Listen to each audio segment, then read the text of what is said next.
Bonjour tout le monde, bienvenue au podcast Au-delà des plans, le podcast de la construction. Chaque semaine, j'ai l'opportunité de rencontrer un entrepreneur issu du milieu de la construction qui nous parle de son parcours et de son histoire. Tout d'abord, j'aimerais remercier nos commanditaires Lajoie, qui est une agence manufacturière en équipement de plomberie. Donc, pour tous vos projets résidentiels, commerciaux, institutionnels, n'hésitez pas à les appeler pour les spécifications. J'aimerais également remercier Watts, qui est un manufacturier représenté par Lajoie. Donc, si jamais vous avez besoin de drains, de PRV, DAR, n'hésitez pas à appeler Lajoie. Et j'aimerais remercier Bugatti, qui nous permet d'offrir un super cadeau à nos invités. Cette semaine, j'ai eu l'opportunité de rencontrer Bernie Marcotte de Landmark. Donc, sur ce, je vous souhaite bon podcast. Vous écoutez Au-delà des plans avec Bruno Rajotte.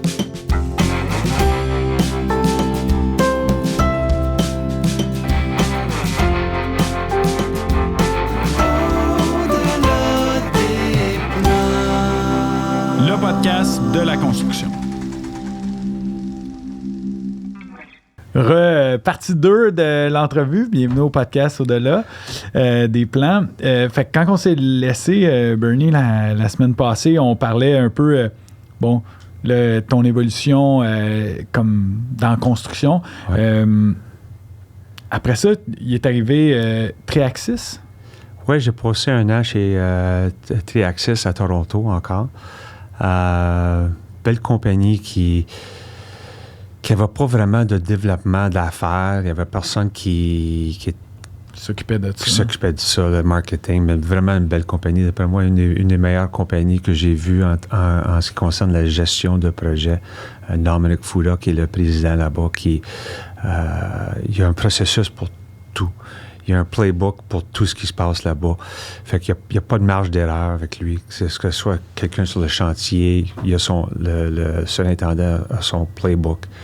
Comment faire? Si quelque chose arrive, voici ce que tu fais. Il laisse pas de chance à une erreur. C'est chargé de projet, la même chose. J'ai passé un an là-bas, puis c'est une très, très belle expérience, mais c'était pas un fit, mon réseau, avec le type de projet que lui cherchait. Il cherchait des plus gros projets d'industriels. Puis dans le temps, mon réseau, moi, je venais de Greenford, où est-ce que c'était des installations immobilières. Oui, du fait de bureaux. Oui, tenant fit-up, des choses comme ça. Fait que de ce côté-là, c'était pas un bon fit. Culture, c'était un très bon fit. Dominic, j'ai appris beaucoup de lui, comment, tu sais, avoir vraiment tout à l'interne, même le branding pour une petite compagnie qui faisait des gros projets, il gardait sa tête, puis il avait ses marges. Il tenait à ses marges. C'est une des choses que j'ai appris de lui, c'est que dans un monde où est-ce que les entrepreneurs vont pour du 2 du 3 puis tu sais, il y a des enjeux, il dit, j'ai besoin de ça pour vivre. Puis si quelqu'un va vous dire qu'ils ont besoin de 2 ou 3 pour vivre sur un projet, demandez-vous des questions. Ça, là, c'est la belle exemple de... Moi, quand je vois les prix, quand on tombe dans une guerre de prix, hier, j'avais ça avec les... Si tu tombes dans une guerre de prix, là, demain... Aujourd'hui, c'est toi le moins cher. Demain, il va y avoir quelqu'un de moins cher. C'est quelqu'un d'autre. Il va y avoir quelqu'un... Vend... Puis tu sais, des fois, je vois des représentants... Ah, on est trop cher. Attends un petit peu. Si tu penses que ton rôle, c'est de vendre un prix, je peux mettre, tu sais, mon petit gars de 8 ans, je peux le mettre, il remplit un document avec des prix, puis il donne les prix. Vends le service, vends l'expertise, vends-toi. Ce qu'on a parlé la semaine passée, c'est le exact. Ouais. Fait que les guerres de prix, puis ça, t'avais quel âge quand t'as appris ça? Je suis arrivé chez Triaxis, 32, 33 ans. Ça a dû être c'est une belle... C'est un beau leg que Dominique t'a fait, ouais. Là, parce que ça, là, la journée que tu comprends ça, moi, je l'ai compris, j'avais 35 ans. Là. Ouais. Puis à partir de là, j'ai un prix. Puis c'est ce prix-là. Puis c'est un standard aussi. Je pense que c'est l'autre affaire, c'est qu'on peut descendre notre prix, mais est-ce qu'on veut descendre nos standards pour matcher le prix? Ou est-ce qu'on veut garder nos standards? Puis on m'a toujours dit que les standards peuvent descendre, mais ils augmenteront. Tu sais, they won't go back the other way. Oui, c'est ça. Tu sais, une fois qu'un standard descend, ben c'est fini. Il ne remontera pas. Fait qu'il dit, garde ton standard aussi longtemps que tu peux. Puis pour lui, le standard, s'il y avait un pourcentage qu'il voulait charger, puis il faisait de la belle ouvrage. C'est juste que c'était pas un fit. Puis j'avais toujours voulu, moi, travailler pour le meilleur. Peu importe que ce soit quoi. Pas the biggest, but the best. Puis pour moi, le the best dans la business, c'était Urbacon. Oui, il faisait quoi comme business? Il avait commencé comme constructeur d'aménagement intérieur, là, de bureaux, d'aménagement de bureaux.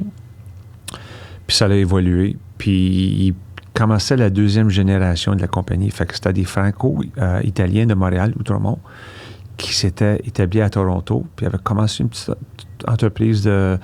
Le père, Antonio Mancini, avait commencé la compagnie. C'est un architecte, un ancien hockeyeur qui avait joué à RPI aux États-Unis, un gardien de but. Et c'était une business de famille. Il y avait la mère qui était là, Yanina, et la sœur, puis Marco Mancini. Puis c'était Marco qui prenait la relève de son père. Puis vraiment, il apportait la compagnie. Il avait une vision d'apporter la compagnie il faisait le chiffre d'affaires, on va dire, de 100 millions, mais il voulait être 200, 700, 800 millions. T'sais. Mais je voyais ce qu'ils faisaient, puis leur réputation était numéro un dans ce qui est le livrable. The way they did it, the product they delivered, les clients qu'ils avaient, they were number one in the city. So I wanted to work for them. But I didn't know how to get there. Puis comment tu as fait pour te rendre là? Hockey. Again, hein? Again. Tu sais, pour que les autres sachent, quand j'ai demandé à Bernie, tu sais, pour le hockey, ouais, tu veux qu'on parle un peu de hockey? Non, tu sais, le hockey, Bernie, le hockey fait partie de ta vie. Il y a beaucoup d'opportunités dans la vie qui sont nées de là. Fait que je jouais au hockey avec quelqu'un qui était un vice-président chez Urbacon. Son nom, c'est Rob Cameron. Puis j'ai commencé à le connaître. Puis on a commencé on jouait tous les semaines ensemble. On commençait à jouer 2 fois par semaine ensemble. On est venu à se connaître. Puis on s'est regardé une journée. Puis on a dit, we're going to work together one day. You're either going to come work with me at Triaxis, which I don't think is going to happen, or I'm going to go to Urbacon. Fait que c'est lui qui m'a introduit à Marco Mancini. On a presque la même âge. Puis aussitôt que je l'ai rencontré... le fait était là. Oui, mais c'est un homme difficile à connaître parce qu'il est very close to very reserved, un homme privé. Mais on a cliqué. Il y a des choses, sans se parler, qu'on savait un de l'autre. Puis, c'est un monsieur avec qui j'ai appris beaucoup. J'espère que je lui en ai donné aussi. Wow. Mais j'ai appris beaucoup de lui et c'est un homme que je respecte énormément. Je pense qu'il peut regarder un chantier puis en 30 secondes peut te parler des possibilités, les enjeux, puis c'est quelle sorte de développement qu'on peut faire sur un site. Il y a vraiment... c'est un des meilleurs, c'est pas le meilleur que j'ai rencontré. Puis je manquais pour rien pour lui. Je travaillais fort, puis j'étais toujours on call, mais il m'a bien traité aussi. Je manquais rien. Puis c'est quoi que tu faisais exactement là-bas, développement? Plein de choses. Tu sais, il y avait son petit cercle avec qui il faisait confiance. Puis, fait que j'avais un département de marketing. Fait tout ce qui avait notre logo. Ça passait par mon département de marketing. J'avais développement d'affaires, fait qu'aller chercher des nouvelles opportunités.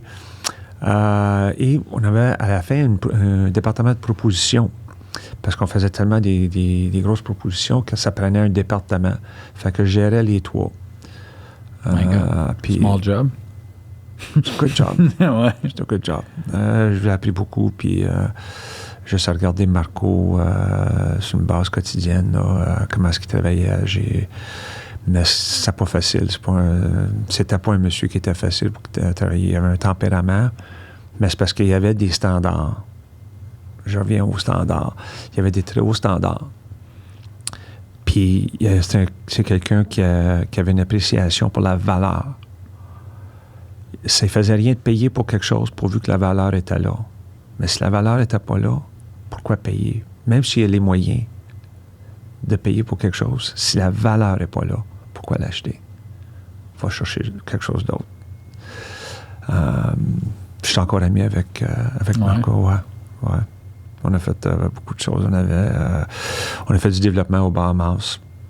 J'ai passé beaucoup de temps à Paradise Island aux Bahamas. Je dirais que je suis plus tu sais comment je suis à l'aise dans le vestiaire du hockey. Exact. Je suis encore plus à l'aise aux Bahamas. Ouais. C'est plus mon boardroom que n'importe où.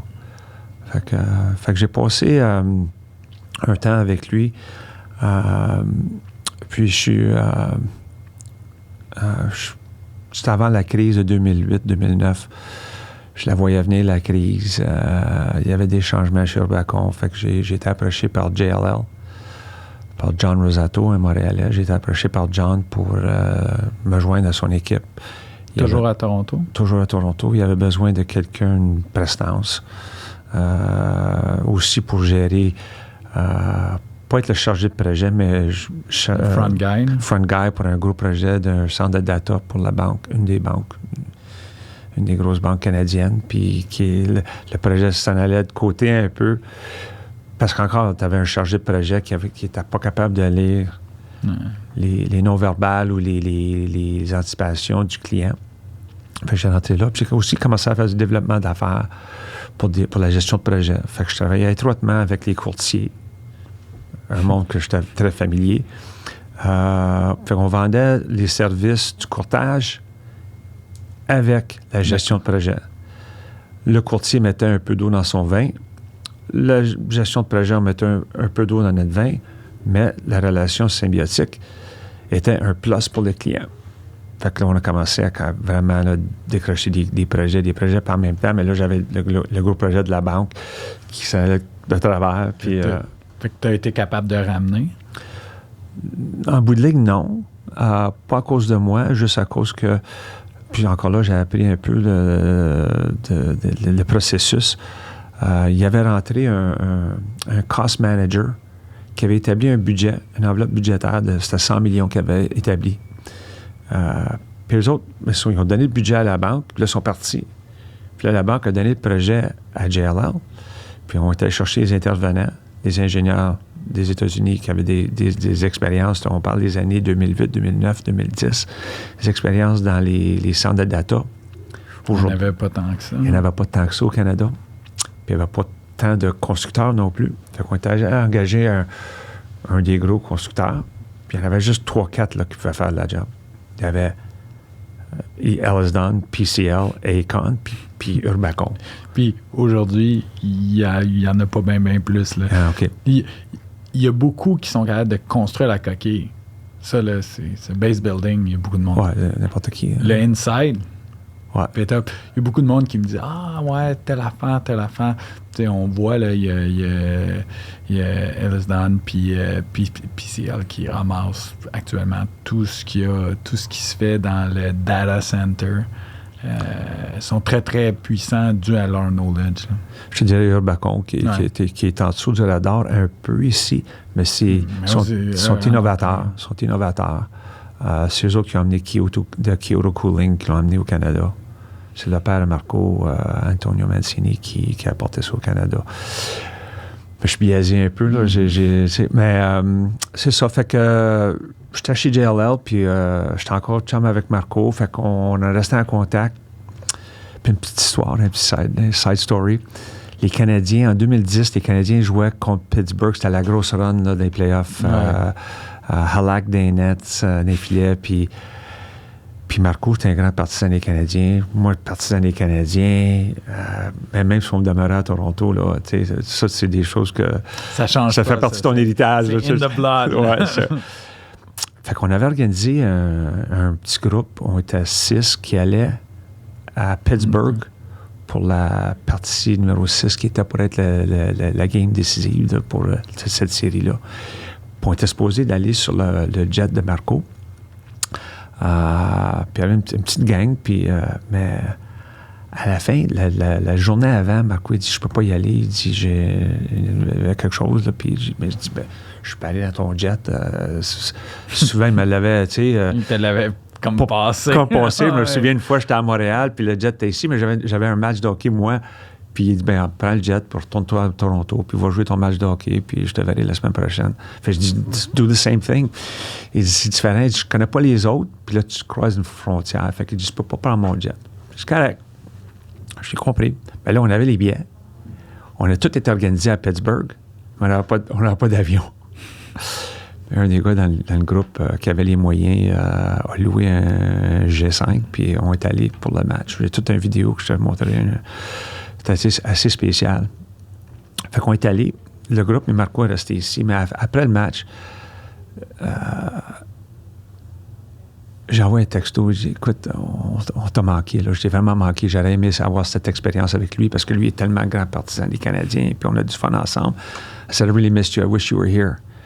Fait que là, il m'écrit. Il dit... I'm here. non, il dit, I want you to come back to the company. Oh, wow. Ouais. Oh, my God. C'est... ça a été...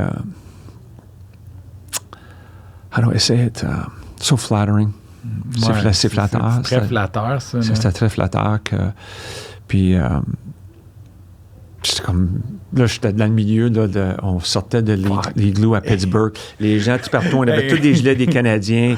On était sur le party, puis... roller coaster. Roller coaster of emotions. C'était le dernier match au igloo, parce que les autres, ils construisaient le nouveau. Là. Le nouveau. On est retourné à l'avion, on est revenu. Fait que le lendemain, je l'ai appelé, puis il dit « Let's go, on s'en va à Montréal. » Fait qu'on est allé à Montréal, puis... entre Toronto puis Montréal, sur le vol. Il m'a fait un offre, puis j'ai mis mes conditions. Il en a pris, je pense qu'il en a accepté 2 sur les 5. Mais I need the jet. I need season tickets. non, mais... On va parler de season tickets tantôt. Ouais.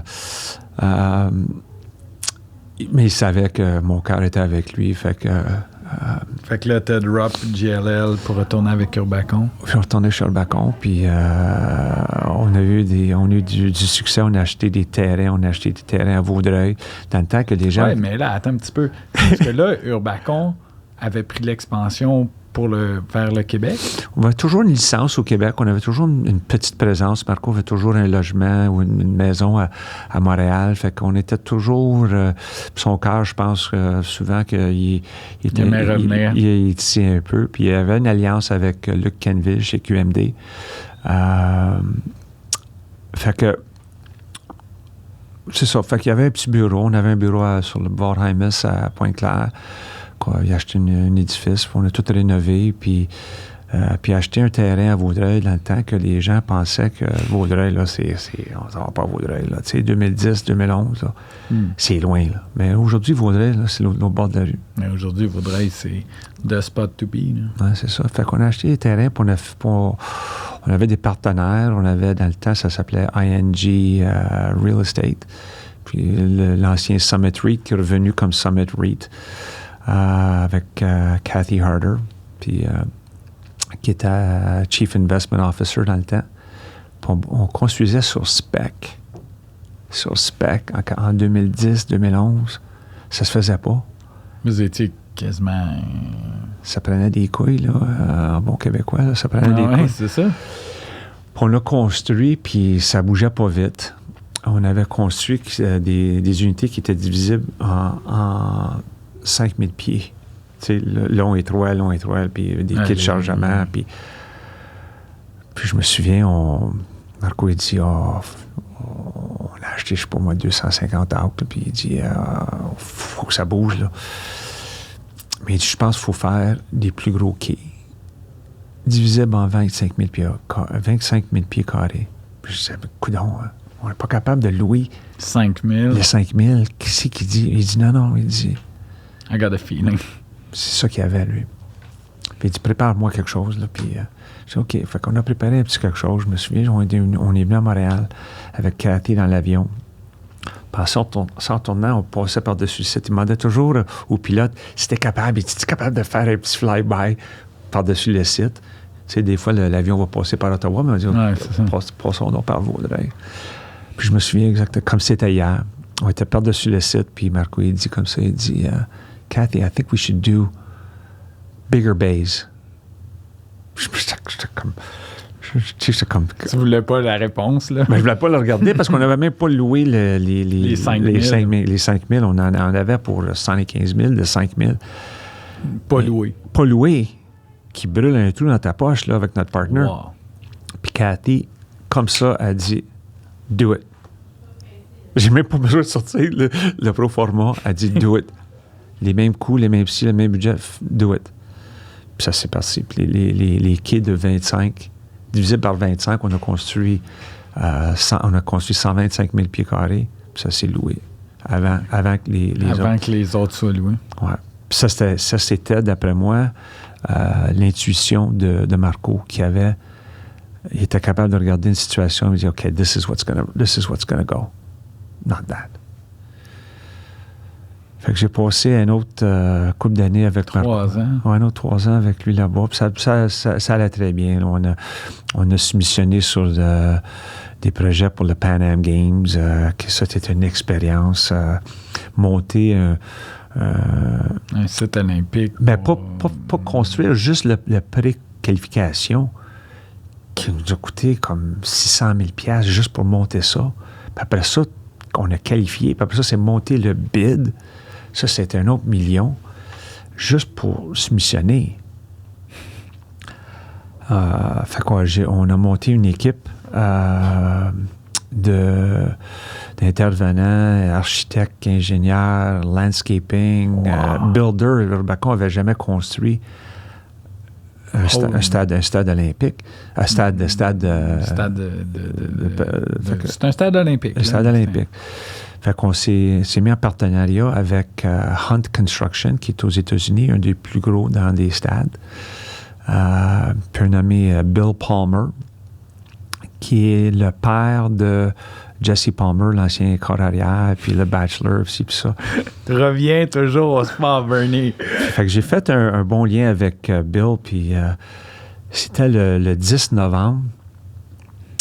Puis j'appelle Bill, j'ai dit, écoute, Bill, on travaille à distance ensemble sur le projet, on essaie de monter une équipe. Je pense que ça serait bon d'avoir un meeting face à face, puis avec tous les intervenants, parce qu'il y en avait plein aux États, puis on avait une gang aux États-Unis, puis une gang au Canada. J'ai dit, OK, on va s'organiser, nous autres, puis on va aller vous visiter. On va chercher nos billets, là, puis, parce que le jet à Marco ne pouvait pas ramener tout le monde. Bill, il dit, non, il dit, we have 4 jets. He goes, we'll be there tomorrow. Wow. We have 4 jets, we'll be there tomorrow. Fait qu'ils sont montés, puis c'était le 11 novembre. Fait que moi, j'étais à la tête de la table, on avait tous les intervenants de tout partout, là, à la table. Puis le meeting a commencé à 10h30 le matin. Puis à 11h pile, j'ai dit, everybody, we need to stop. I said, in Canada, this is our Remembrance Day. And I said, we take a moment of silence to honor those who served us and who have passed for our freedoms. Tout le monde me regardait de même. On a pris un moment de silence. Puis, en tout cas, j'ai travaillé très, très proche avec Bill. Puis on n'a pas gagné les projets, mais juste réussir le pre-qual. Puis le bid, toute une expérience. Puis pourquoi tu es parti d'Urbacon? C'est une grosse décision. Honnêtement, le fit avec Marco, ça avait de l'air bien. Oui, le fit avec Marco était excellent même. Je manquais rien dans la vie. J'avais tout ce que je voulais dans la vie. Mais j'avais une opportunité de travailler pour Pierre Bergevin, qui était un grand leader dans le domaine de l'immobilier commercial. Il était basé à Toronto. C'était le président, CEO de Cushman Canada. Un monsieur pour qui j'ai énormément de respect. Puis je voulais travailler pour lui. En même temps, j'avais travaillé pour Marco, mais tu sais, Pierre, ça me disait quelque chose. It intrigued me to work for Pierre. I had a lot of respect for Pierre. He's very intelligent when it comes to commercial real estate services and numbers. Puis l'opportunité de revenir, moi, repatrié au Québec, offrir une autre... qualité de vie, peut-être, aux enfants? Différente. Tu sais, c'est les pommes des oranges. Toronto, c'est une belle ville. Elle a beaucoup à offrir. Montréal, c'est différent. C'est pas un... Tout le monde me demandait « What's better, Toronto or Montreal? » Tu peux pas dire. Tu peux pas le dire, c'est différent. C'est différent. Mais revenir à Montréal, revenir chez moi. C'est important. C'était famille. Pour mes enfants étaient en immersion française à Toronto. Les introduire à la culture québécoise. Leur nom de famille, c'est Marcotte. Ça ne changera pas. Puis aussi, juste, Toronto ne dort pas. Tu sais, les cabinets d'avocats donnent, c'est pour les avocats qui vont travailler tard, leur donnent un titre pour le taxi. Paye le taxi pour t'en tourner à la maison. Si tu travailles après 19 heures. OK? Autant à Montréal qu'à Toronto. La file des taxis qui attendent les avocats à Place Ville-Marie est un quart de ce qu'il y a à Toronto. Parce que ça n'arrête pas. Les gens continuent à travailler fort. Moi, je sortais pour un souper avec un client. Tu retournes au bureau après? Mais là, en me revenant à ma voiture, je voyais des avocats qui sortaient à 10h, 11h, c'est go, go, go. Puis c'est pas juste les avocats, c'est tout le monde. Non, c'est tout le monde. Hein. C'est tout le monde. Tu le vois, là. Tu sais, tu un lève-tôt, faut que tu te lèves très tôt pour battre la circulation. Puis à Montréal, mais c'est différent. Les gens ont une joie de vivre. Je sais que c'est cliché, mais un peu, là, mais je trouve à Montréal, on est plus intéressé dans les gens que de ce qu'ils font. À Toronto, il dit « Where do you live? » Parce qu'aussitôt tu dis aussi tu demeures, si tu commences à faire un portrait de la personne. « Where did you go to school? » Puis ils commencent à faire une photo. Puis ils t'ont déjà classifié. Ils t'ont déjà classifié juste en demandant 2 questions. À Montréal, ça se fait pas. À Montréal, on est plus intéressé dans les gens, comme nous autres, comme la façon qu'on s'est rencontrés. Exact. La façon que j'ai rencontré Peter au hockey, Peter Morris. On est plus intéressé dans... Il ne faut pas trop nommer son nom. Là. Il va prendre de l'importance. Trop souvent, c'est le podcast. Là. Il y a trop d'invités qui connaissent Peter. Oui, mais c'est le master dans le réseautage. Mais c'est ça la différence entre les villes. Fait que j'ai eu une opportunité de revenir dans un rôle...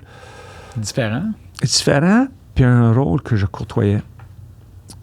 Quoi tu as fait chez Coachman? J'étais le DG, j'étais le market leader, senior managing director, market leader pour le Québec. Wow. Puis dans le temps, on était le plus gros, la plus grosse boîte de courtage au Québec avec 44 courtiers dans 2 bureaux. Puis il n'y avait pas eu de recrutement solide là, pendant des années. Le monsieur que je remplaçais, M. Louis Bourgault, c'est un prince d'homme, mais il avait été là longtemps. Puis c'était le temps pour un changement. Puis mon nom de famille, c'est Marcotte. C'était Smith.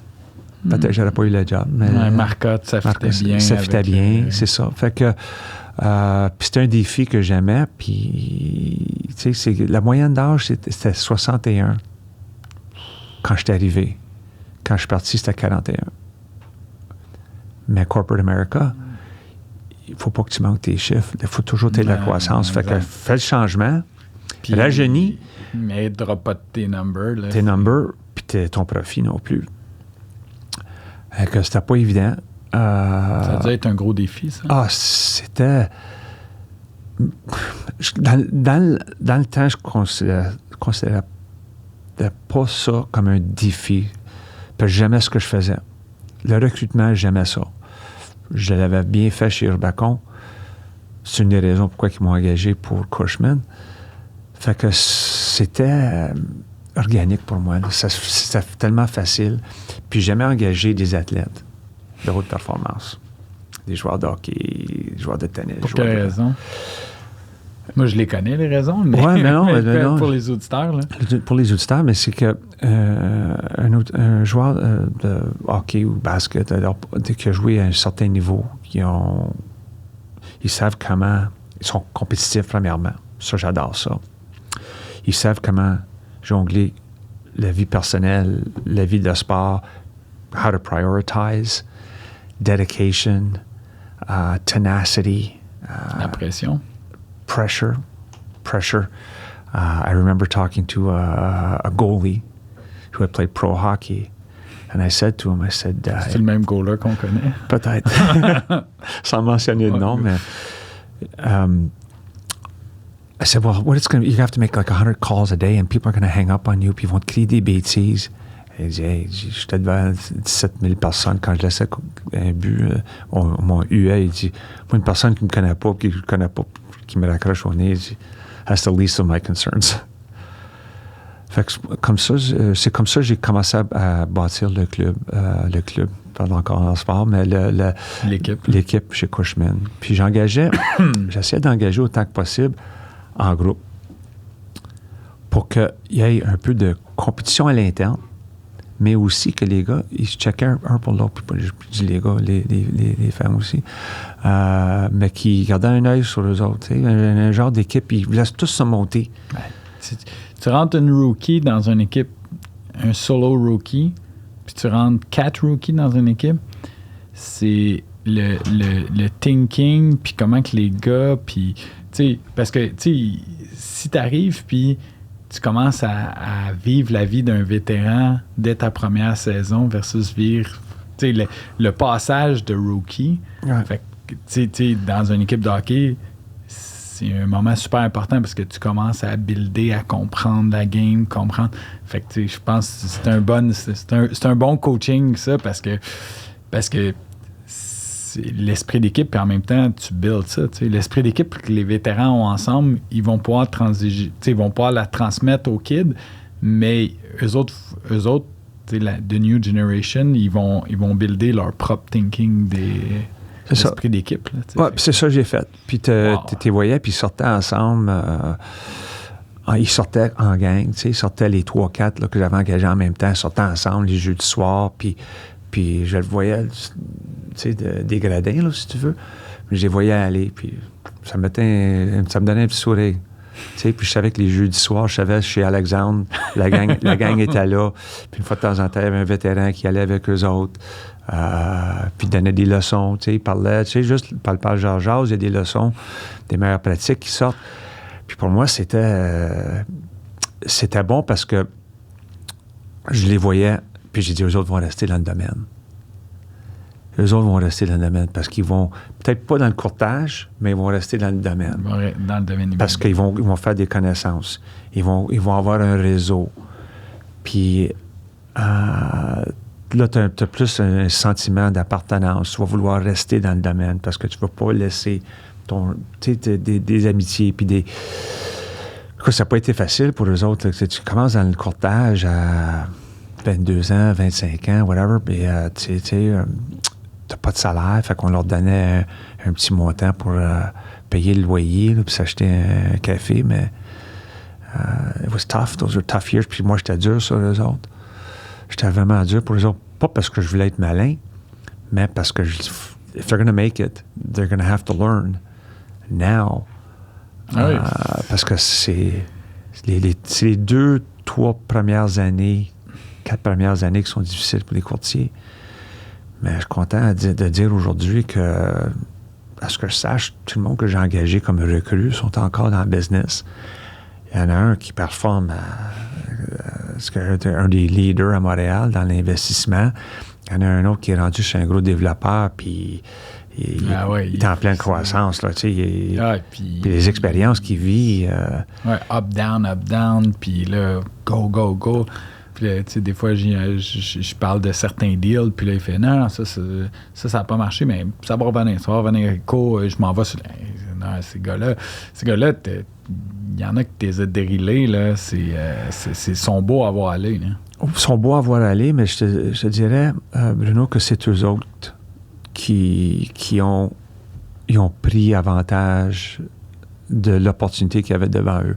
Moi, tout ce que j'ai fait, j'ai mis l'opportunité sur la table. Je les ai poussés un peu, mais c'est eux autres qui ont allé chercher. Je regarde, je peux nommer le nom, un Joey Roulier qui avait commencé avec nous, puis la compagnie ne voulait pas que je l'engage. Il rentre, c'est une pièce d'homme.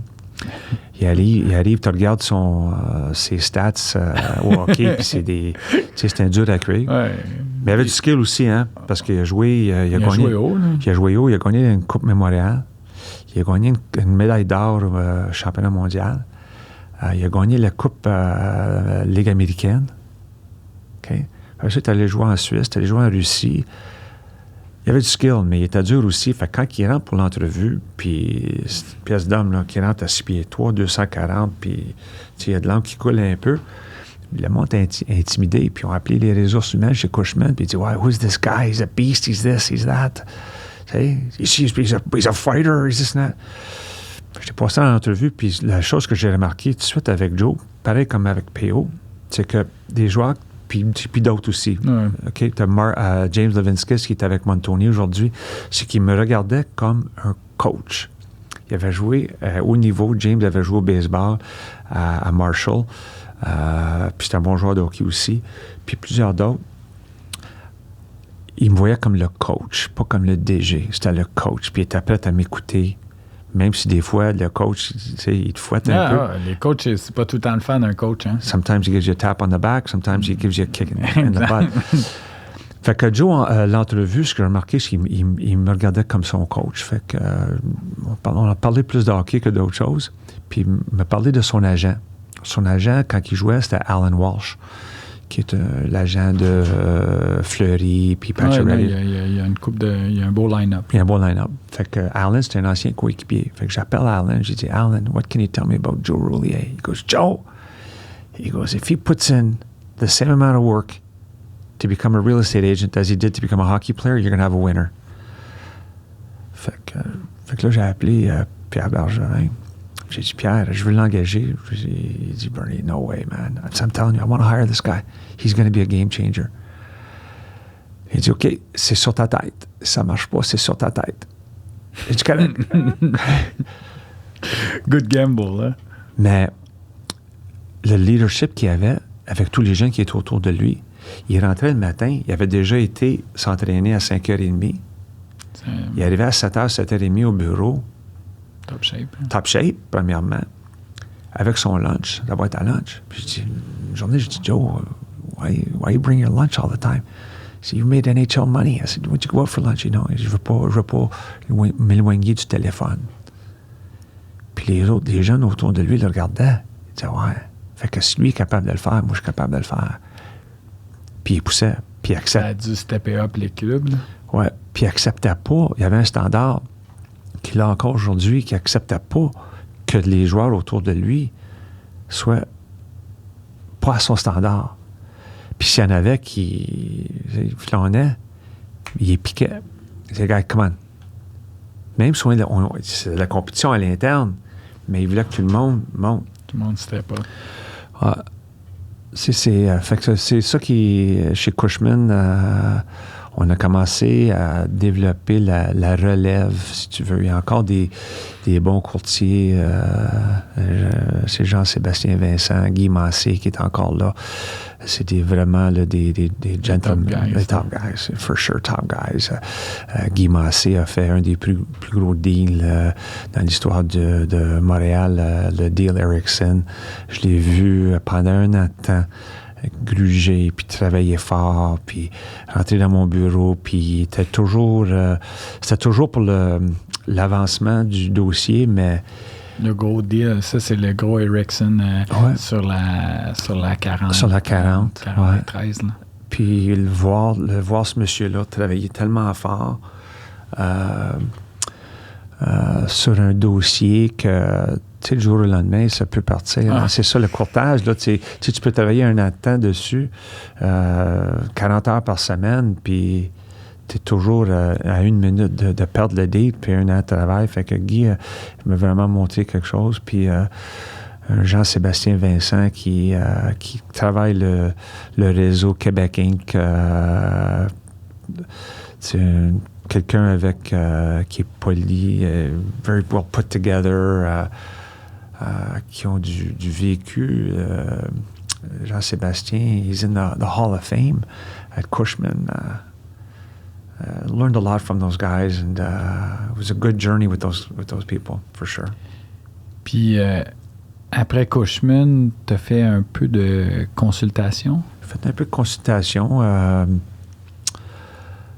J'ai eu des belles opportunités de travailler avec des PME, côté de la vente, de gestion de vente, comme sales manager, puis aussi j'ai travaillé un développement au Bahamas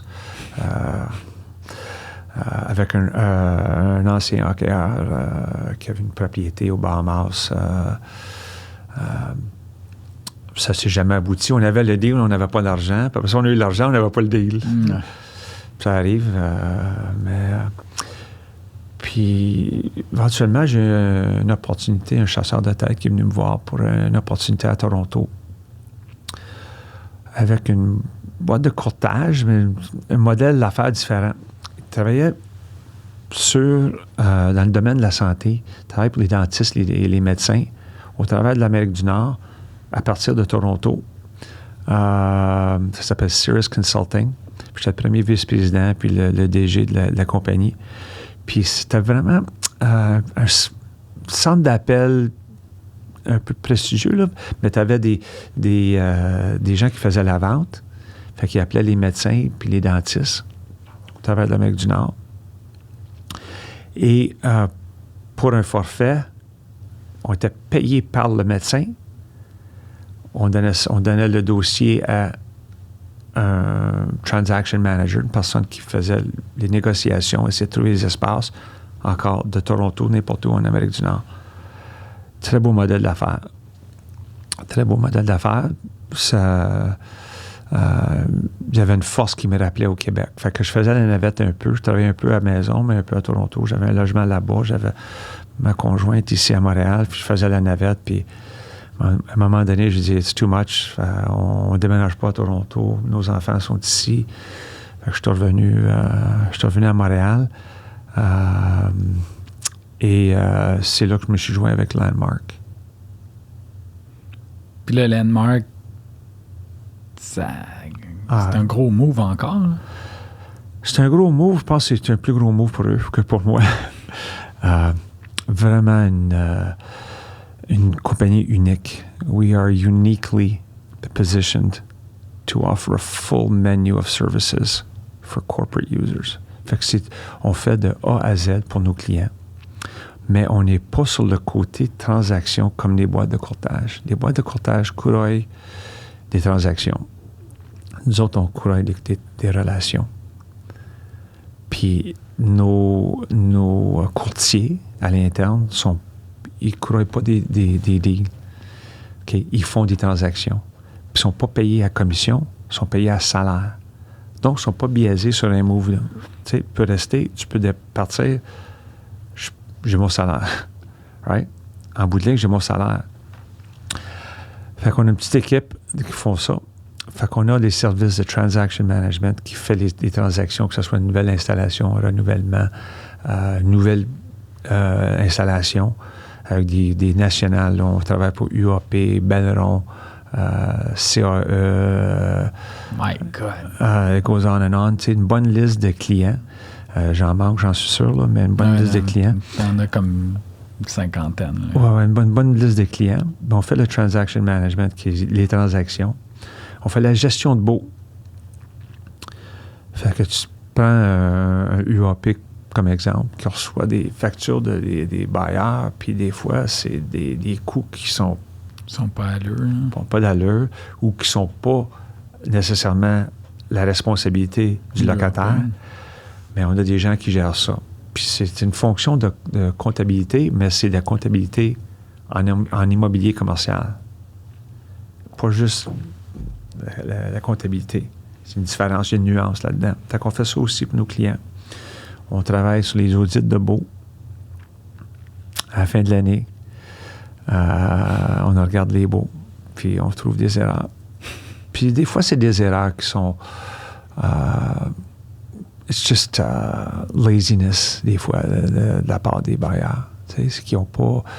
C'est pas des mauvaises intentions qu'ils ont, d'après moi.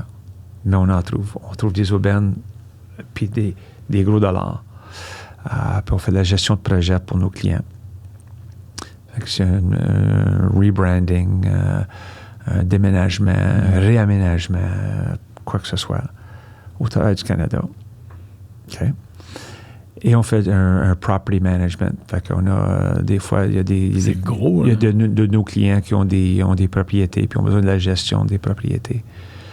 Puis l'autre affaire qu'on a qui nous distingue un peu aussi, c'est département légal.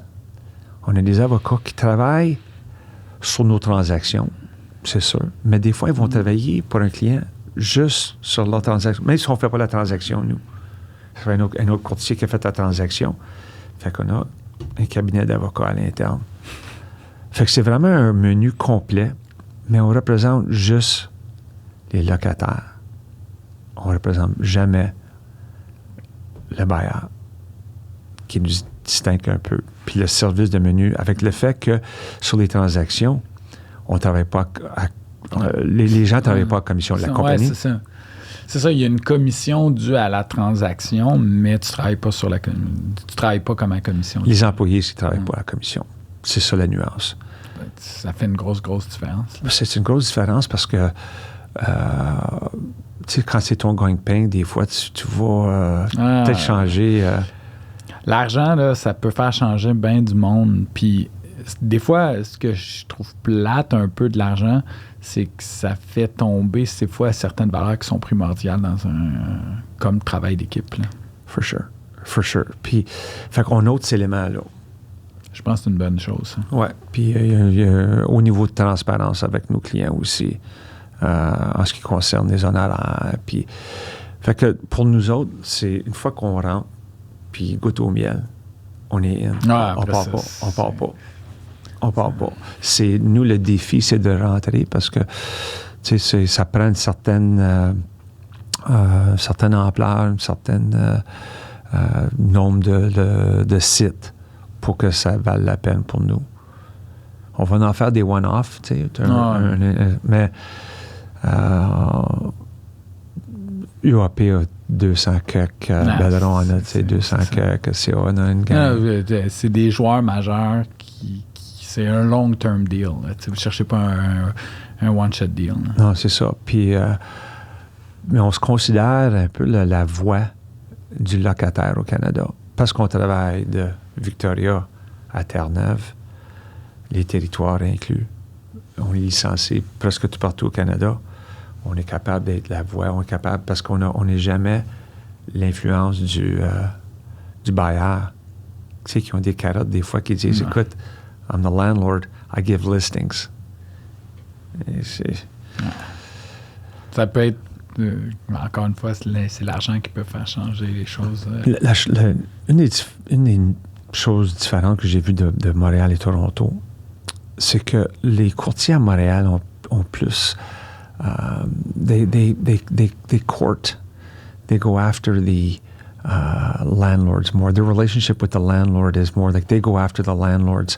Pour avoir les listings. Pas juste les listings, just to be their friends parce que les autres payent la commission.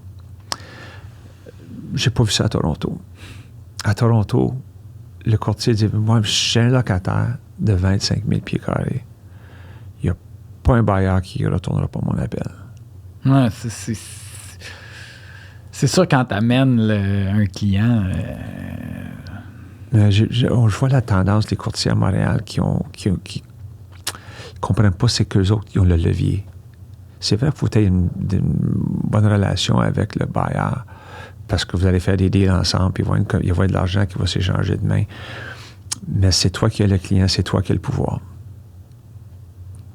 C'est the golden rule. Ouais. He who has the gold makes the rule. Fait que c'est toi qui as l'as, c'est le client, t'as le locataire. Ouais. Fait que c'est toi. Ça a pris un peu de temps quand je suis déménagé, quand j'ai repatrié à Montréal, de m'adapter à cette nuance-là. C'est sûr, tu sais, c'est deux villes, mais tu sais, on l'a dit, c'est deux milieux différents. Les choses sont différentes, puis c'est bien. C'est bien. Parce que moi, je trouve que un apporte un thinking différent de l'autre. Puis les deux nous permettent d'évoluer. Oh, absolument. Moi, je suis très ouvert à ça. C'est pour ça que j'aime sur mon côté hockey, quand j'ai des joueurs des Québécois, qui vont aux États-Unis, c'est pas pour l'exportation de nos talents. C'est va aux États-Unis, apprends de la façon qu'ils font, puis reviens au Québec, puis partage ces expériences-là. T'as combien de joueurs? Parce que les auditeurs étaient aussi... Parce que je sais que tu avais un peu de free time, fait que tu as décidé de partir comme agent de joueurs. Là. Je suis agent de joueur, je suis avec une agence qui s'appelle Kaizen Sports, qui est basée en Colombie-Britannique, mais c'est deux frères de Newfoundland qui sont partis là-bas. T'as combien de joueurs? Non, à peu près. À peu près 25 à 30. Il y en a qui sont sous cruise control, il y en a d'autres qui sont plus difficiles à... Pas les personnes, mais elles sont plus difficiles à gérer. J'ai pris une attitude que je prends juste des bonnes personnes, des bonnes familles. Fait que souvent, c'est moi qui passe les familles en entrevue plus que les autres me passent en entrevue. Moi, je sais ce que je suis capable de faire comme agent. Je sais qu'est-ce que notre agence est capable de faire, le sport. Mais je ne veux pas m'embarquer dans des... Tu sais, au hockey, il y a des parents puis il y a des joueurs qui sont spéciaux. Je suis là-dedans. Ah, tu vas le voir. Tu sais, moi, c'était une de mes craintes. Là. Puis, tu sais, j'ai vu... je me souviendrai à vie, j'avais un top guy. Là, quand je jouais dans Bantam Midget. Puis, j'avais un père que lui, il s'assoyait là, à part de tous les autres parents. Puis lui, là, après la game, peu importe, il allait voir son gars. Hey, belle game, t'as bien joué, tout ça. Là, des fois, son gars, cool. Je voyais les autres parents, ouais, vous avez perdu. Là, lui, il était comme... Puis là, je comprenais, tu sais, ça m'a pris du temps, j'étais comme, il est bizarre, ce monsieur-là, il est tout le temps à part des autres. Mais là, aujourd'hui, je comprends. Moi, je suis le monsieur à part. Tu sais, moi, entendre tu sais, je vois des parents. Là, puis, tu sais, je t'imagine comme agent que, tu sais, oui, il y a un intérêt envers le joueur, mais, tu sais, en même temps, les valeurs doivent être super importantes. Le fit, tu sais, le fit people to people, tu sais, qu'on parlait, comme agent, ça doit être... Mais c'est important pour moi parce que à un moment donné, il faut promouvoir le joueur. Et si tu ne crois pas au joueur puis tu ne crois pas à la famille, ton cœur n'est pas dedans. Puis, comme père de joueur de hockey, je suis comme toi. Là, cette saison, mon garçon a joué Midget 3 puis Lac Saint-Louis. Puis, c'est pas parce que j'aimais pas les autres parents. J'ai du bon monde. Mais je m'assoyais tout seul dans le coin parce que je voulais pas entendre le criage, puis mon gars, il joue pas assez, mon gars, joue ci, c'est ça. Puis fait que je m'assoyais dans mon coin, puis tout ce que je demandais à mon fils, je dis, le nom en arrière de ton chandail, là, c'est Marcotte. Fait que, be a good guy and try hard. Le restant, là, c'est du gravy. Parce que, faut, tu sais, did you have fun? Did you try hard? Après ça, le reste va venir. Pareil comme agent. Tu sais, comme agent, j'ai des bons joueurs, j'ai du bon monde. J'ai du bon monde. Là. Récemment, j'ai ramassé une couple de joueurs là, de la Beauce, puis je viens qu'à connaître les gens de la Beauce, puis c'est vraiment des gens très sympathiques, qui ont des très bonnes valeurs. C'est des bons Québécois qui savent que la prochaine étape pour leur garçon, c'est peut-être d'aller aux États-Unis, mais qu'ils vont le repatrier, puis vont chercher ces expériences-là. Ramène-le au Québec. Tu sais, c'est pas le nombril du monde, le Québec au hockey. Tu sais, dans mon temps, les Américains venaient ici pour apprendre. Les Jimmy Carson, les Pat Lafontaine, ils venaient au Québec parce que c'était le meilleur hockey. Mais aujourd'hui, les Québécois, on en voit aux États-Unis. Les joueurs, mais pourvu qu'ils reviennent, puis ils partagent les expériences, puis ça va nous rendre meilleurs. Mais comme humain, humainement parlant, c'est des expériences inoubliables de vie. Tu sais, je parlais de ça hier à ma copine, tu sais, je disais, tu sais, imagine le kid de 16 ans ou 17 ans qui quitte, Puis, mettons, un petit gars de la Beauce, là, il y en a beaucoup qui parlent anglais, mais il y en a beaucoup aussi qui sont pas si confortables. Puis là, tu t'en vas dans un prep school, connais plus ou moins confortable. Tu as 17 ans. Je me souviens à 17 ans. Il y a pas là, des grosses responsabilités. Il faut que le kid, puis là, tu as un âge, tantôt on en parlait de communication avec les enfants, on arrive dans... Là, t'es plus là au day-to-day. Là. Tu peux l'appeler à tous les jours, mais... Non, mais c'est ça. Non, j'ai passé par ça durant la COVID avec mon gars puis mon beau-fils. Les deux étaient aux États-Unis. Tu as beau y parler au téléphone, mais des ados, tu sais comment que c'est. Tu sors 2 mots, là, that's a big day. Exact. Fait que... c'est ça. Fait que les valeurs, ça doit être primordial. Oui, parce que tu as l'opportunité d'aller de travers. Une fois que tu es parti de la maison, ils sont là. Fait que pourvu qu'ils sont ancrés dans les valeurs des parents, quand ils partent de la maison, on est plus à l'aise. Fait que ça revient à ça. Moi, tu sais, je parle avec des prep schools puis des universités américaines à propos des joueurs. Je ne dis pas tous les jours, là, mais fréquemment. Première question qu'ils me demandent, parle-moi du jeune homme. Comment est-ce qu'il est? Es-tu compétitif? Es-tu introvert, extrovert? C'est quoi ses passions? C'est quoi sa force comme humain? Deuxième chose qu'ils me demandent à chaque fois, parle-moi des parents. C'est helicopter dad, c'est le père qui est par-dessus le banc, qui est en arrière du banc, puis qui compte les minutes de glace que son gars joue. On n'en veut pas. Puis après ça, ils vont me dire c'est quoi ses notes à l'école. Parle-moi de ses notes à l'école. Fait qu'au début, je disais, voulez-vous parler du hockey? Je dis non. Parce que si on a un agent, ils sont dans la conversation, sont dans le game. Sinon, il n'y aura pas d'agent. Mais si c'est un no-go sur les 3 premières questions, on ne veut même pas te parler. J'essaie d'expliquer ça aux familles. C'est difficile, tu sais. Il dit, mon gars, il est tellement bon, OK, c'est pas grave. C'est une tête folle. C'est ça. Ils sont tous bons. À ce niveau-là, là. La différence est minime. Il est minime. Puis s'il n'est pas coachable, bien... Puis j'en ai vu des joueurs. Puis des joueurs de talent, là. Puis je fais, avec tous mes joueurs, avec tous les parents, je fais un petit test. Peut-être qu'il y a une famille en Beauce où je n'ai pas fait le même test, là, mais habituellement, je fais un petit test. Puis je donne je critique un peu leur jeu. Puis voir le feedback. Parce que si dans notre première entrevue, je te rapproche sur quelque chose, puis tu dis non, je ne suis pas comme ça. Mais là, oublie ça, parce que une fois, il faut être à l'aise à l'école avec ton coach ou dans une académie aux US, tu vas te pogner avec le coach. Ça ne marchera pas. Il faut que tu sois coachable. Fait que je vais dire, hey, I'd like to see you be a little bit more aggressive, a little bit more physical. Ah, ça a de l'allure. Merci, Bernie, je l'apprécie. Mais si tu il dit, non, je suis physique. C'est notre première entrevue, là. Tu me donnes ça. What are you going to be like 3 months from now? Quand il faut vraiment que je te donne leur juste, là. Tu sais, tu vas être défensif ou tu vas être ouvert. C'est pareil en affaires. Ben c'est identique. C'est identique, là, tu sais. Fait que c'est une responsabilité comme parent de to raise our kids, tu sais, to be open and to be...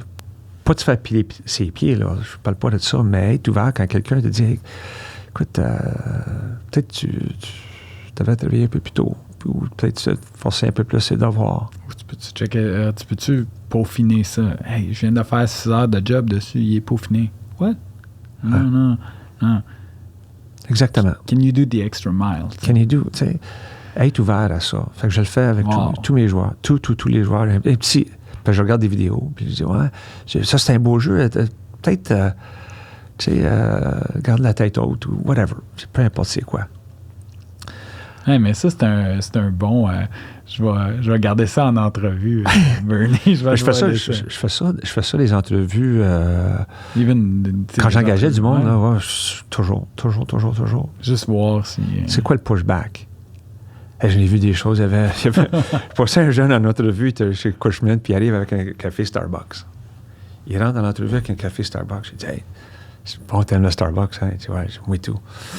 Moi aussi. I like Starbucks too.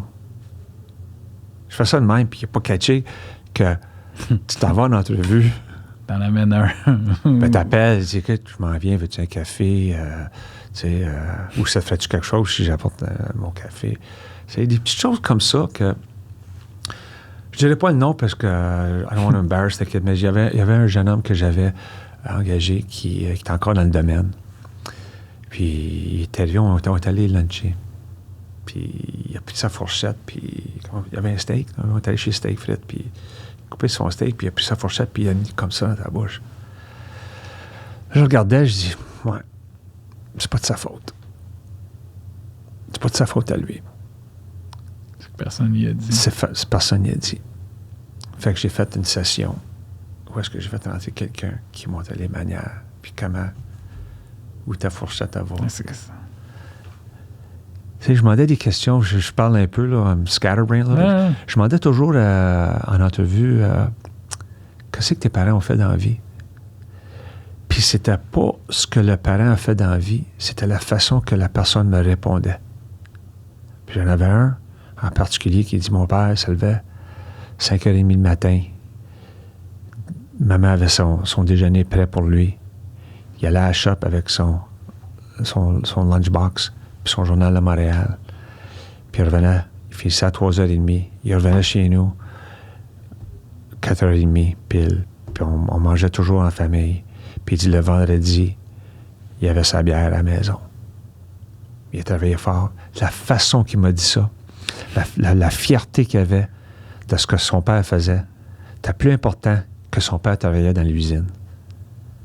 Puis qu'il avait appris des valeurs, puis il était un straight shooter, puis ce jeune homme-là est encore dans le domaine, puis il a apporté ces valeurs-là. Puis... Tu sais, Bernie, de où tu viens, là? Ça, on ne pourra jamais changer, tu sais. Non. Tu sais, l'histoire, on ne pourra pas, mais tout ce que tu as appris, ce que tu as retenu, c'est ça qui fait l'individu, là. Ouais, j'en ai un autre qui vient d'une grosse famille anglophone, mais que... lots of money, like big generational money. Puis il vient, il veut être un courtier. Puis je lui dis, pourquoi tu veux être un courtier? J'ai dit, écoute, tu as de l'argent de la famille. Là. Ce qui me fait peur, moi, c'est que... Je vais investir 2 ans. Puis quand les choses vont être tough, là, tu vas partir puis tu vas aller faire travailler pour une des 15 compagnies de ta famille. Et c'est pas ça que je veux. Puis il me regarder dans les yeux. Il me dit, c'est pas ça que je veux. Il dit, I want to make my own mark in this world. I want to prove to them that I can do it. J'ai pas besoin de l'argent. J'ai pas besoin de si je pouvais changer mon nom de ma famille temporairement, je le ferais. Parce que je veux pas que les gens me regardent. Hired. Here's the contract. Wow. Puis c'est des choses qui s'apprennent pas à l'école. Non. Tu sais, c'est des choses, engager des gens comme ça, puis voir ces valeurs-là, ça s'apprend pas à l'école. Ça, c'est pas fake, là. C'est pas fake parce que c'est inné. C'est inné, tu sais. Je dis tout le temps, puis tu sais, des fois, il y en a, ils me disent podcast, comment tu fais pour faire sortir, tu sais, tu sais, de faire parler des vraies choses aux personnes, tu sais, les vraies valeurs, comment. Mais je dis, c'est simple. Tout le monde arrive avec un. Tu sais, tout le monde, 100%, tout le monde arrive, puis tu sais, je le sais, là, on arrive avec un script, tu sais, oui, on va dire ça. Toi, Bernie, c'est à part parce que tu sais, je savais que tu étais relax, puis tu me l'as dit, je sais que ça va être bien fait, tu sais. Mais, tu sais, il y en a que des fois, je connais un peu moins, puis... Mais quand tu passes 2 heures à discuter avec quelqu'un, tu vas bien connaître la personne à la fin. Tu vas bien connaître. Je pense que oui, mais... Puis, quelqu'un qui bullshit pendant 2 heures de temps, c'est impossible. Ça existe pas, ça. passe du temps avec quelqu'un. Tu sais, des fois, je disais, quand j'ai rencontré ma copine, tu sais, là, tu sais, elle dit, on va aller prendre un petit café. Je me dis, un café, c'est 15 minutes. Là. On va aller marcher 3 heures de temps. À la fin, toi puis moi, on n'aura même pas besoin de se poser les questions. On va savoir tout de suite, là. Si ça marche pas. Puis on a fait ça, puis aujourd'hui, tu sais... je viens d'acheter une maison avec elle. Fait que, tu sais, c'est ça. Fait que... hey, Bernie, je viens de voir... ça a passé vite. L'heure. Ça a passé vite, mais il y a 2 questions que je veux te poser. Je finis toutes mes entrevues avec ça. Oui. De quoi tu es le plus fier? En affaires ou ma vie personnelle? Les 2. En affaires, c'est les gens que... J'ai une autre histoire, un golfeur que j'avais engagé qui est encore, qui performe dans le domaine. Mais il était un assistant pro dans un club de golf en Ontario, à Carling, Port Carling. Puis, tu sais, la transition de do you want to be a golfer or do you want to use golf to make money somewhere else? Puis, il a pris le 2e défi. Puis, aujourd'hui, il a une très belle carrière. Puis, ces histoires comme ça, c'est les P.O. Pelletier de ce monde, les Joey Roulier, les Marc-Olivier Hébert, Gianni Mastro. Tu sais, je peux continuer des gens qui sont encore dans le domaine qui vont prendre mon appel aujourd'hui, puis que je sais que Joey puis P.O. le restant sont reconnaissants de l'opportunité que j'ai mis devant eux. Ça, c'est surtout dans la vie professionnelle, aussi la relation que j'ai avec des anciens employeurs comme Marco Mancini, que I think the world of him, puis Pierre Bergevin. Personnellement, c'est que this is me. Tu sais, ma conjointe te dirait, tu sais, je suis comme ça, puis je prétends pas d'être quelqu'un que je suis pas. Autant dans le vestiaire que au hockey les vendredis matins, que quand je sors avec mes chums ou que je suis en affaires, je donne l'heure juste. Je mets I wear my heart on my sleeve. Je suis une personne assez émotionnelle, puis je le cache pas. That's the way I'm built. Tu sais, tantôt, on parlait de mon père, puis tu sais, ça fait sortir des émotions, puis je m'excuse pas non plus. Ah, tu sais, je m'excuse pas, c'est part of you. Parce que tu vas toujours savoir où est-ce que tu en es avec moi. Did I say that correctly? You're always going to know where you are with me. Tu vas toujours savoir. Parce que si je n'étais pas heureux d'être ici, Bruno, je ne le serais pas. Puis tu le savais. Ah ouais. Je le dirais, tu sais. Pareil sur la glace, s'il y a quelqu'un qui me fait quelque chose puis je suis pas content. I know it. Tu le laisses savoir. J'ai encore mon mollet qui fait mal. Qu'est-ce que tu aimerais laisser comme héritage au milieu de l'immobilier? Je l'ai laissé. Wow. Oh my God. Ils sont là tous les jours. Ouais. Puis c'est rare que je me promène ou que je vais sur LinkedIn puis que je vois pas ma leg. C'est pas un édifice. Non. C'est des personnes qui vont prendre mes appels, des personnes qui vont m'inviter à des événements spéciaux parce qu'ils sont reconnaissants de l'opportunité puis de la relation que j'ai avec eux. Ma leg est là, elle est faite. Dans l'immobilier commercial, elle est là, elle est faite. Avec Landmark, c'est vraiment ce que je voudrais accomplir, c'est que c'est une compagnie qui est très sous-estimée, que de plus en plus, quand les gens vont apprendre qui on est, qu'est-ce qu'on fait, puis quand ils vont goûter au miel, je les connaissais avant, là je les connais. Là, je les connais vraiment. Puis je suis tellement impressionné de ce que les copropriétaires ont fait, ce qu'ils ont développé, puis où ils s'en vont. We are bold. Puis on le monte, mais en étant humble en même temps. C'est ce qui est difficile. Ils ont des très bonnes valeurs. Puis, fait que ma leg avec eux, ça va être d'éparpiller le mot, de nous rendre plus visibles, évidemment apporter des opportunités, des nouveaux clients. Mais ça va être ça ma leg avec eux. Bernie, sais pas quoi dire comme mot de fin. C'est vraiment... on aurait pu continuer à jaser encore quelques heures. Plein d'histoires. Merci beaucoup d'être venu au podcast. On se connaissait un peu du haut vestiaire. On avait fait une couple de meetings. Déjeuner, des choses. T'es une personne exceptionnelle, vraiment. Tu sais, t'es... I don't know about that, but non, you're exceptional. Non, mais...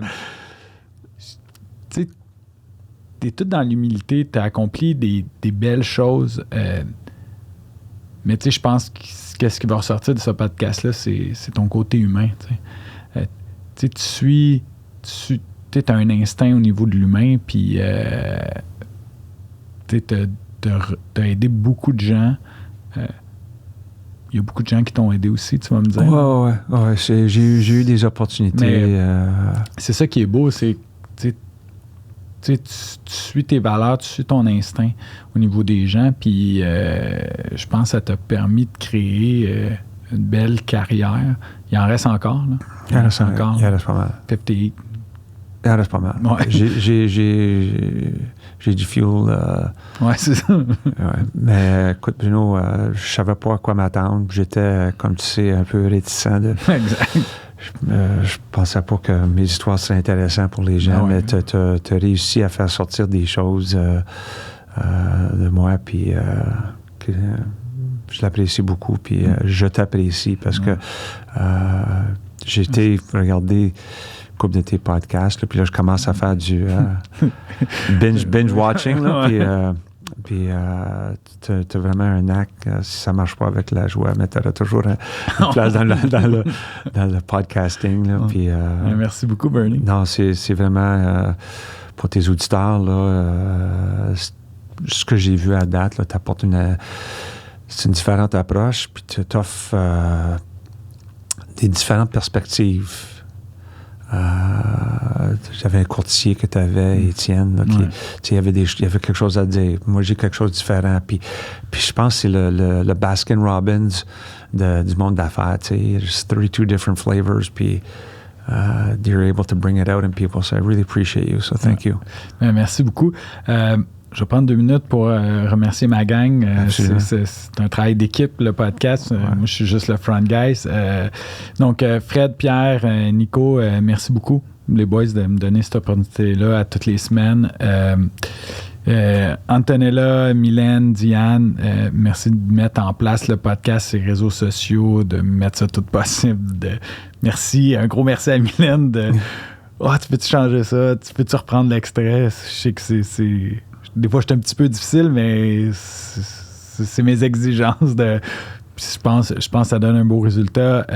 Clémentine, Nico, merci du Studio SF de tout le temps un super accueil, super service. Puis, Bernie, un énorme merci d'être venu te livrer. T'es un gars vrai, j'ai apprécié le podcast. Je suis persuadé que les auditeurs vont m'en demander d'autres. C'est sûr que là, on a nommé PO, on a nommé Joe. C'est sûr, ces gars-là, je les veux au micro qui viennent raconter l'autre côté de comment eux ont vécu ça, le coaching, puis comment tu as pu les aider. Fait que c'est sûr, éventuellement, dans la saison 3, on va avoir ces boys-là au micro. Fait que un gros merci. Puis, pour les auditeurs, je me pose aucune question. C'est sûr, vous avez adoré le podcast avec Bernie. Puis, je vous souhaite une bonne semaine. Puis on se voit la semaine prochaine avec un autre podcast.